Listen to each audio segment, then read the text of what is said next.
Hello दोस्तों, welcome to I exam B. This is Himani. So guys, जो हमारी agree concept की सीरीज चल रही है जिसमें हम डिफरेंट कॉन्सेप्ट्स ऑफ एग्रीकल्चर को स्टडी करते हैं, उसी सीरीज को कंटिन्यू करते हुए आज हम जानेंगे about the concept of sericulture. ठीक है, तो ये एंटोमोलॉजी का एक बहुत इंपॉर्टेंट टॉपिक है जिससे जो क्वेश्चंस होते हैं वो क्वेश्चंस पूछे जाते हैं एग्जाम में।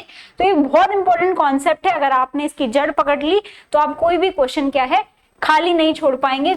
आपके जो मैक्सिमम मार्क्स हैं वो आप यहाँ से गेन कर सकते हैं। ठीक है, तो जो सेरिकल्चर है उसको हम स्टडी करते हैं। कौन कौन से सिल्कवॉर्म की स्पीशीज होती हैं, इसको इंडिया में कहाँ कहाँ पर कल्टीवेट किया जाता है, क्या इसकी हिस्ट्री रही है, सब हम इस वीडियो में जानेंगे। अब ये ना सिर्फ एग्रीकल्चर के लिए इंपॉर्टेंट है बल्कि जो बॉटनी के स्टूडेंट्स हैं उनके लिए भी ये बहुत ज्यादा इंपॉर्टेंट हो जाता है। ठीक है, तो जैसे कि आपका जो FCI का एग्जाम था तो उसमें ना सिर्फ ये एग्रीकल्चर बल्कि जो बॉटनी वाला पार्ट था, तो बॉटनी वाले पार्ट के लिए भी बहुत ज्यादा इंपॉर्टेंट हो जाता है। तो हम जानेंगे आज कॉन्सेप्ट ऑफ सेरिकल्चर, जिसे आप क्या कहते हैं, रेशम संवर्धन या फिर रेशम कीट पालन भी कहते हैं। अब इसे रेशम कीट पालन क्यों कहा जाता है? क्योंकि हम उस कीड़े को क्या करते हैं, रेयर करते हैं ताकि हम उससे क्या ले सके, उसका जो प्रोडक्ट है दैट इज सिल्क। ठीक है, तो सिल्क बेसिकली क्या होता है वो भी हम जानेंगे। तो जो सिल्क होता है, सिल्क को आपको पता है क्या कहा जाता है, that is called as queen of textile. ठीक है, तो सिल्क को कहा जाता है क्वीन ऑफ टेक्सटाइल। तो हम उस क्वीन को लेते हैं सिल्क वॉर्म से और उस प्रोसेस को कहा जाता है सेरिकल्चर। ठीक है, तो उस प्रोसेस को कहा जाता है सेरिकल्चर। तो स्टार्ट करते हैं आज की video. So basically sericulture is the process of cultivation of silk worm and extracting silk from them. ठीक है, अब बेसिकली ये सिल्क फिलामेंट सिल्क होता क्या है? ठीक है, तो जो इंसेक्ट होता है दैट इज सिल्क वॉर्म। ठीक है, तो इसमें क्या होता है, सेलिवरी ग्लैंड्स होते हैं। उन सेलिवरी ग्लैंड से क्या होता है, एक लिक्विड सीक्रेट होता है जो बाद में एयर में जाकर हार्ड हो जाता है एंड आपके क्या बनते हैं, उससे सिल्क फिलामेंट्स डेवलप होते हैं जिससे आप उसको बाद में यार्न में डेवलप करते हैं। ठीक है, तो बेसिकली जो सेरिकल्चर है, रेशम कीट पालन है, इसमें क्या की जाती है, रेशम के कीटों की खेती की जाती है। अब कौन सी ऐसी स्पीशीज है जिसको एक्सटेंसिवली ग्रो किया जाता है, दैट इज बॉम्बेक्स मॉरी। ठीक है, तो बॉम्बेक्स मॉरी जो स्पीशीज है जिसको जो मलबेरी सिल्क है, जो मलबेरी ट्री है उस पर रेयर किया जाता है। ओके, तो ये हो गया आपका sericulture. It is the rearing of silk worm for the production of raw silk, ताकि हम उससे क्या ले सके, सिल्क ले सके। एक्चुअली क्या होता है, जो सिल्क होता है हम सिल्क वॉर्म से सिल्क चुरा लेते हैं। कब चुरा लेते हैं? जब वो क्या रहता है, अपने बाहर से वो अपने आप को एक प्रोटेक्टिव कवर के अंदर रखता है, लेकिन हम तब क्या करते हैं, उसको इंटरफेयर करते हैं और उससे उसका सिल्क चुरा लेते हैं। तो ये भी जानेंगे हम लाइफ साइकिल में। ठीक है, अब जान लेते हैं थोड़ी सी हिस्ट्री। तो हिस्ट्री और इतिहास क्या कहता है, सिल्क का इतिहास क्या कहता है, तो जान लेते हैं। तो सबसे पहले जो इसकी डिस्कवरी थी ना, तो वो प्रिंसेस लीजू ने की थी, या एम्प्रेस लीजू आप इसे कहते हैं। तो चाइना में क्या हुआ था, ये जो प्रिंसेस थी ये मलबेरी ट्री के नीचे बैठकर चाय, अपनी जो चाय है उसे चाय को एंजॉय कर रही थी। तब इन्होंने देखा कि इनके चाय में क्या गिरा है, कीड़ा गिरा है। अब जब उसको हटा रही थी तो उन्होंने देखा कि इससे तो बहुत सारे जो थ्रेड्स हैं वो थ्रेड्स निकल रहे हैं। तो फिर उन्होंने क्या किया, बोला कि अब इसको, इससे क्या कर सकते हैं हम, इससे हम बना सकते हैं बहुत अच्छा कपड़ा जिसको बाद में जाकर कहा गया सिल्क। ठीक है, तो चाइना क्या है, तब से जो सिल्क है, सिल्क में इसने क्या किया है, महारत हासिल की है। ठीक है, तो सिल्क प्रोडक्शन में अभी भी क्या है, लीडिंग जो कंट्री है दैट इज चाइना, और जो इंडिया की रैंक है वो क्या है, वो है सेकंड रैंक। अब आप मुझे कमेंट सेक्शन में बताएंगे कि इंडिया में जो लीडिंग स्टेट है सिल्क प्रोडक्शन में वो कौन सा स्टेट है। ठीक है, तो the production of silk originates from China. तो कहां से ओरिजिनेट हुआ, ये चाइना से ओरिजिनेट हुआ। और जो आपकी महारानी लीजू थी, इसने सबसे पहले क्या की थी, रेशम की खोज की थी। ओके, अब ये देश भर में पॉपुलर है, मतलब विदेशों में इसके बारे में जाना जाता है, लेकिन अभी भी क्या है, जो चीन है, चीन इसका मेजर जो उत्पादक देश है। ठीक है, अब जान लेते हैं सिल्क क्या होता है। तो सिल्क क्या है, आपका क्वीन ऑफ टेक्सटाइल इसे कहा जाता है ना। तो ये इसकी एलिगेंस, लग्जरी के लिए फेमस है, तो इसको क्या कहा जाता है, क्वीन ऑफ टेक्सटाइल कहा जाता है। और ये क्या है, प्रोटीन है एक्चुअली में। ठीक है, तो silk is made for protein secreted in the fluid state, किस स्टेट में सीक्रेट होता है? फ्लूइड स्टेट में। बाद में एयर के कांटेक्ट में आकर वो हार्ड हो जाता है, जिससे आपको थ्रेड मिलता है। ओके, और कौन सा प्रोटीन होता है? दो प्रोटीन होते हैं, fibroin and ceresin protein. Okay, फिर जो सेरेसिन प्रोटीन होता है उसको हम हटा लेते हैं, उस प्रोसेस को कहा जाता है डीगमिंग, क्योंकि उससे क्या होती है, जो लस्टर होती है, लस्टर रिटेन रहती है, इसलिए हम उसको हटा लेते हैं।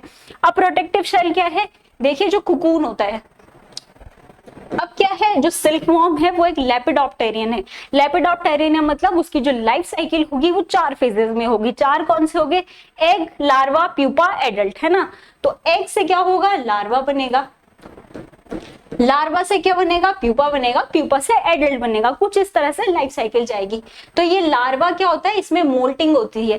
अब मोल्टिंग क्या होती है? मोल्टिंग का मतलब होता है जब इंसेक्ट क्या करता है, जैसे सांप अपनी स्किन को शेड करता है, उसी तरह से जो आपका इंसेक्ट होता है, इंसेक्ट भी ग्रोथ के लिए अपनी जो क्या करता है, मोल्टिंग को परफॉर्म करता है। ओके, इसको कहा जाता है, जब वो एक स्टेज से दूसरी स्टेज में एंटर करता है उसको मोल्टिंग कहा जाता है। ओके, और इनके बीच में जो स्टेजेस होती हैं उनको कहा जाता है, जिस स्टेज को वो अचीव करता है उसको कहा जाता है इंस्टार्स। ठीक है, तो उसमें क्या होता है, इंस्टार के बाद अब उसमें बन जाता है, वो जब इस स्टेज में होता है तो उसके बाहर वो अपने बाहर क्या बना लेता है, प्रोटेक्टिव कवरिंग बना लेता है, जिसे आप कहते हैं कुकून।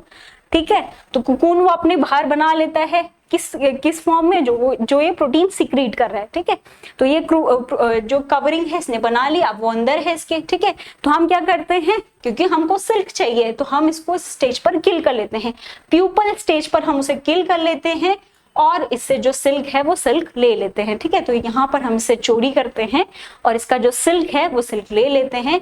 क्यों ले लेते हैं? क्योंकि जो एडल्ट होगा, अगर इससे एडल्ट निकलेगा तो वो क्या करेगा, इस जो कुकून है उस कुकून में जो सिल्क के फिलामेंट्स हैं उनको कट कर लेगा और ये फ्रेगमेंट्स में टूट जाएंगे, जो हमारे लिए बेनिफिशियल नहीं होगा।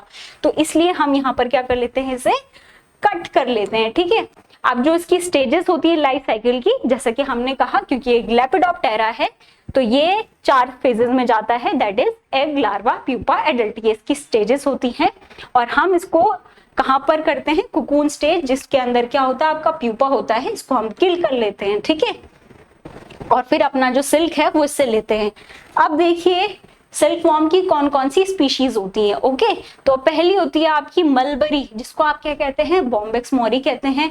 फिर आता है आपका ओक टसर, तो कहीं पर आपने देखा होगा ये दोनों एक साथ भी रहता है, तो कहीं पर आप अलग भी देखेंगे। तो एक है आपका ओक टसर, एक है ट्रॉपिकल टसर। ठीक है, फिर नेक्स्ट स्पीशीज जो है मूंगा, इसको कहा जाता है एंथ्रिया एसमेंसिस, क्योंकि ये इसको और प्राइड ऑफ असम भी से कहा जाता है। असम में इसका जो कल्टीवेशन है बहुत एक्सटेंसिवली किया जाता है। एरी को ग्रो किया जाता है किस पर, कैस्टर क्रॉप पर। ठीक है, तो इसका जो होस्ट क्रॉप है दैट इज कैस्टर। अब देखिए एक एक करके इनको जान लेते हैं। तो ये कुछ इस तरह से आपका मलबरी है, फिर ये आपका एरी सिल्कवॉर्म हो गया दैट इज मूंगा, और ये टसर। ठीक है, अब देखिए इसकी स्पीशीज और इनके होस्ट क्रॉप को भी बहुत बार एग्जाम में पूछा जाता है, तो वो भी आपके लिए इंपॉर्टेंट है। तो जो मलबरी सिल्कवॉर्म है दैट इज बॉम्बेक्स मॉरी, है ना, तो इसको ग्रो किया जाता है मलबरी पर, और जो मलबरी की ट्रीज को हम ग्रो करते हैं उस कल्चर को कहा जाता है moriculture. Okay, tropical tasar silkworm, जिसको हम क्या कहते हैं, एंथ्रिया माइलिटा कहते हैं, इसको ग्रो किया जाता है, इसको फीड करवाया जाता है सोरिया रोबस्टा पे, या फिर आप इसे कह सकते हैं अर्जुन ट्री, साल ट्री। ठीक है, अब आपको ट्री की स्पीशीज भी इस तरह से याद हो जाएंगी, ताकि आप क्या करें, फॉरेस्ट्री की बात आएगी तो आप क्या करेंगे, जो ट्रीज के साइंटिफिक नेम है वो भी आपको याद हो जाएंगे।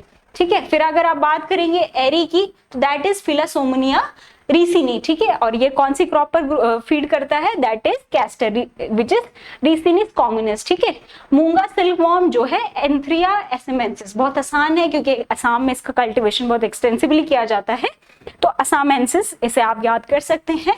और इसका जो फीडिंग क्रॉप है वो कौन सा है, सोम एंड सोलो। ओके, अब देखिए मलबरी सिल्कवॉर्म की बात करेंगे, तो जो मलबरी सिल्क होता है वो सबसे ज्यादा लिया जाता है। ठीक है, तो जितने भी सिल्क हैं उनमें से सबसे ज्यादा जिसका कमर्शियल प्रोडक्शन होता है वो होता है आपका mulberry silk. Okay, the bulk of the commercial silk produce in the world is come from this variety. Okay, और ये कौन सी स्पीशीज होती है, दैट इज बॉम्बेक्स मौरी, जो फीड करती है मलबरी लीव्स पर। ओके, और जिसको हम कहते हैं सैतूत। ठीक है, और ये जो स्पीशीज है इसको कंप्लीटली डोमेस्टिकेट किया जाता है, इसीलिए जो ये इनको कहा जाता है मलबरी सिल्क, और जो आपकी एरी टसर मूंगा सिल्क होते हैं इनको रखा जाता है इन द कैटेगरी ऑफ बनिया सिल्क, जिसको आप क्या कहते हैं, वाइल्ड सिल्क भी।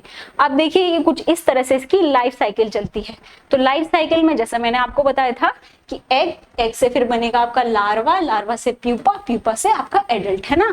तो एग, फिर इसमें क्या होती है, हैचिंग होती है, फिर आपके क्या बनते हैं, इंस्टार्स डेवलप होते हैं। ठीक है, तो फर्स्ट इंस्टार, सेकंड, कुछ 5 इंस्टार्स बनते हैं। उसके बाद ये अपने बाहर क्या कर लेगा, कुकून की लेयर फॉर्म कर लेगा, और हम इसके अंदर क्या डेवलप हो जाएगा, प्यूपा डेवलप हो जाएगा। हमने प्यूपा को किल कर देना है, इसको हम बॉइलिंग वाटर में किल करते हैं, और उस प्रोसेस को कहा जाता है स्टीफलिंग। ठीक है, किस प्रोसेस को क्या कहा जाता है, स्टीफलिंग कहा जाता है। अगर यहाँ पर प्यूपा किल नहीं हुआ तो वो एडल्ट बन जाएगा, फिर से मेटिंग होगी, और देन अगेन आपकी ये जो लाइफ साइकिल है ये लाइफ साइकिल कंटिन्यू चलेगी। ओके, अब ये देखिए स्टीफलिंग, और स्टीफलिंग के बाद क्या होती है, रीलिंग भी रीलिंग होती है। रीलिंग में क्या किया जाता है, जो सिल्क फिलामेंट है उनको अनवाइंड किया जाता है। ठीक है, तो अनवाइंडिंग ऑफ सिल्क फिलामेंट कहलाता है आपका रीलिंग, जिसके बाद आपका क्या बनता है, रील सिल्क बनता है। और डी गमिंग का मतलब क्या होता है, जिसका प्रोटीन होता है, गमी सब्सटेंस होता है सेरेसिन, हम उस सेरेसिन को रिमूव कर लेते हैं। तो ये भी तीनों प्रोसेस आपके लिए बहुत इंपॉर्टेंट हो जाती हैं। स्टीफलिंग क्या होता है, रीलिंग क्या होता है, और डी गमिंग क्या होता है। ओके, अब देखिए स्टीफलिंग के बारे में देख लेते हैं थोड़ा। तो स्टीफलिंग बेसिकली क्या होता है, जब हम प्यूपा को किल कर लेते हैं, क्योंकि हमें उससे सिल्क लेना है, तो अगर जिसमें जो स्टीफलिंग नहीं परफॉर्म करते हैं तो हमको अच्छा सिल्क नहीं मिलता है। ठीक है, तो ये बहुत जरूरी है अगर हमको उससे क्या लेना है, सिल्क लेना है। तो the method of heat drying और अप्लाइंग हॉट एयर और steam to kill the to the silk cocoon to kill the pupae. Okay, तो इस प्रोसेस को कहा जाता है stifling. Okay, stifling helps in removing the sericin from the cocoon so that the reeling process. अब basically वैसे जब ceresin को हम रिमूव करते हैं तो उस प्रोसेस को कहा जाता है डीगमिंग। एक चिपचिपा सब्सटेंस होता है, और इसको हम जब रिमूव करते हैं तो हमारा जो सिल्क होता है वो बहुत लश्चरस हो जाता है, तो उस प्रोसेस को कहा जाता है डीगमिंग। अब रीलिंग क्या होता है, क्योंकि वो बहुत ज्यादा क्या होता है, उसमें बहुत सारे फिलामेंट्स होते हैं, तो उनको हमने अलग करना है, अनवाइंड करना है, तो उस अनवाइंडिंग को कहा जाता है रीलिंग। ठीक है, it is the process of unwinding the silk from the cocoon. तो हम क्या कर रहे हैं, अनवाइंड कर रहे हैं, अनवाइंड कर रहे हैं, जिसमें क्या होता है, कोकून को रेशम से उन्मुक्त कर दिया जाता है, तो इसको कहा जाता है रीलिंग। ठीक है, तो रेशम के तंत्र को उन्मुक्त किया जाता है और फिर उसको धागे में बुना जाता है, इसको कहा जाता है रीलिंग। अब आपके लिए एक क्वेश्चन है, एक क्वेश्चन मैंने आपसे पहले पूछा था कि इंडिया में लीडिंग स्टेट कौन सा है सिल्क प्रोडक्शन में। अब आपने ये जो क्वेश्चन है, इस क्वेश्चन का आंसर भी मुझे कमेंट सेक्शन में देना है। ये आपके लिए डिस्क्रिप्टिव क्वेश्चन है, इस क्वेश्चन को भी जरूर अटेम्प्ट कीजिएगा। So that's all for this video. Thank you for watching the video. अगर आपको इस क्वेश्चन का आंसर जानना है तो आप हमारे जो इंस्टाग्राम चैनल है, इंस्टाग्राम चैनल पे फॉलो कीजिए, वहां पर आपको स्टोरी में इसका आंसर मिल जाएगा। आप जरूर जाकर उस चैनल को फॉलो कीजिए। Thank you for watching the video.